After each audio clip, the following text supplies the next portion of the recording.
mind, one is reminded of India, where there were massive recurrent famines in India over 200 years of British rule.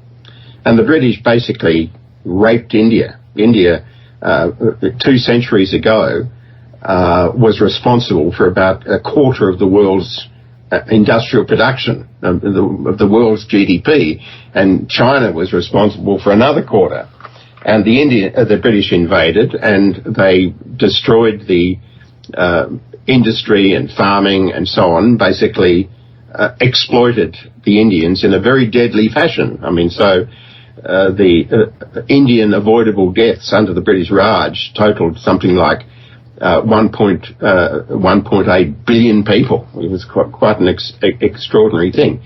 But punctuating this background of enormous premature death, like the life expectancy would have been under 30 years under the British Raj, punctuating this were recurrent famines, which were sharp events in which millions of people perished over a relatively short period of a year.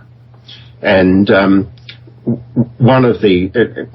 number of British viceroys and rulers and generals made the comment that assisting famine victims would be a crime, in the sense it would rob these people of the willingness to help themselves.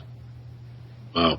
Well, my Irish ancestors who fled during the potato famine would probably share the an opinion of British imperialism with some of those Indian people. Well, there is a connection between the two, because there was a guy called Trevelyan, who was an official in Whitehall in London, who was sent out to manage the Irish famine. And I remember researching this fellow, and I was just shocked into immobility reading a statement this made, that he said that God in his, or providence in its wisdom, has provided a solution to the Irish population problem. My goodness. And that was his attitude. And he also made a statement that we should not feed the starving children, because that was a responsibility of the parents. Now, this staunch evangelical Christian gentleman, having supervised the Irish famine, in which 1 million died and several million more fled to all across the world, to Australia and to Canada, the United States, he was then sent out to India to do the same thing. It sounds like a character out of Jonathan Swift, The Modest Proposal. It's absolutely appalling. And so at the moment, there's visiting Australia a chap called Shashi Tharoor, who is an interesting example of what you would call the radical who isn't quite radical enough. He's a Congress member of Parliament. He's written many books. And a few years he made a speech to the Oxford Union that went viral, in which he described some of the crimes of the British against the Indian people over 2 centuries. And he's now published a book that is called Inglorious Empire. But the strange thing is that there are strange omissions in his book. It's a excoriation of the wickedness of the capitalist British enterprise in over 200 years in India.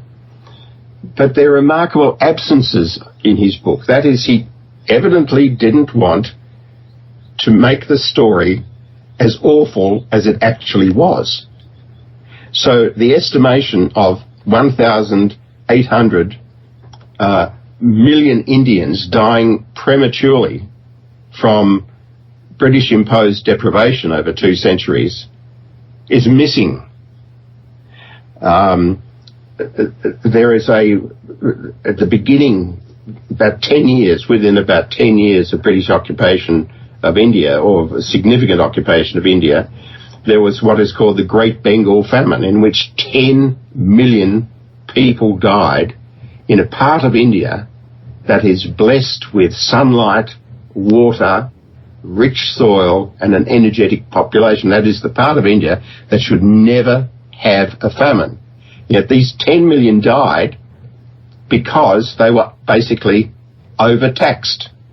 They couldn't afford to buy food, and so 10 million starved. It took Bengal 40 years to recover from this immense atrocity. Yet the surprising thing in his book, this is merely mentioned as just one particular famine that occurred in India, and the figure of 10 million deaths from this famine is not mentioned. So it's another example of what we were talking about earlier, of people who are good-hearted, their heart is in the right place, and yet for some reason they draw back from telling the full awfulness of the situation. Well, oddly, here in the United States, where our nation is founded on a revolution against British imperialism, we have this strange version of history that holds that the British Empire was actually fairly benign. That's the message we tend to get in our media and our education. Well,